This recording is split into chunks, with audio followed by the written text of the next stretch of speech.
অস্তিত্বৰ সংকটত পৰিছে তীৰ্থনগৰী হাজো হাজোৰ সৰাবৰী কালী মন্দিৰৰ নামত আবণ্টিত ভূমিত সন্দেহজনক নাগৰিকৰ বসতি গাঁওখনৰ 647 649 আৰু 650 নম্বৰ দাগৰ মুঠ 50 বিঘা চৰকাৰী ভূমিৰ 25 বিঘা আবণ্টন দিয়া হৈছিল মন্দিৰৰ নামত কিন্তু এই আবণ্টিত ভূমিত এতিয়া সন্দেহজনক নাগৰিকে স্থায়ীভাৱে বসতি স্থাপন কৰাক লৈ প্ৰতিক্ৰিয়াৰ সৃষ্টি হৈছে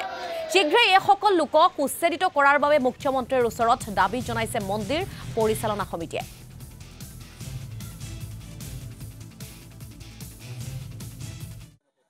ঘটনাৰ কি মই আপোনালোকৰ চেনেলেদি অসম চৰকাৰক মই জনাব বিচাৰিছোঁ যে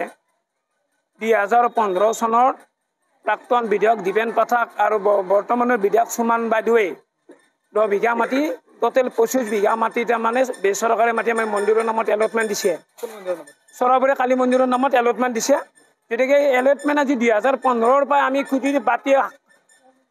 এই জিচি অফিসেৰ কাছাৰি ডিসি অফিস যাই যা বাদ কৰি আজিলৈ আমি 15 বিঘা 25 বিঘা মাটিতে এলটমেণ্ট পোৱা নাই তেতিয়া আপোনালোকৰ চেনেলে যে অসম চৰকাৰক জনাব বিচাৰিছে যে জনপ্ৰিয় মুখ্যমন্ত্ৰী ডক্টৰ হেমন্ত বিশ্ব ছাৰক অতি সোনকালে মিয়াৰ দখলৰ পৰা আমাৰ কালী মন্দিৰৰ মাটিটো উদ্ধাৰ কৰি দিয়ে যেন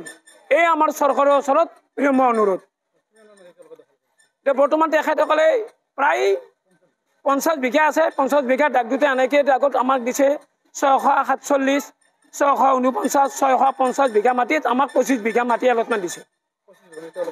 আৰু তেখেতে 50 বিঘাই দখল কৰি আছে তেৰে 25 বিঘা আমাক অসম চৰকাৰে এলটমেণ্ট দিছে কিন্তু আমি সৰাবৰী কালী মন্দিৰ আজিলৈ দখল কৰিব পৰা নাই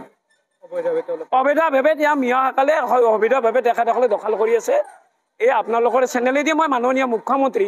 ডক্টৰ হেমন্ত বিশ্ব ছাৰক অতি সোনকালে আমাৰ সৰাবৰী কালী মন্দিৰক 25 বিঘা মাটি আমন্ত্ৰণ দিয়া মাটিখিনি আমাক পুনৰ দখলত দিয়ে যেন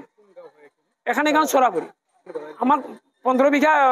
প্রথম তেলের পাছত 10 বিঘা সুমান বাদ দিছে 25 বিঘা মাটি আমি দখল কৰিব পৰা নাই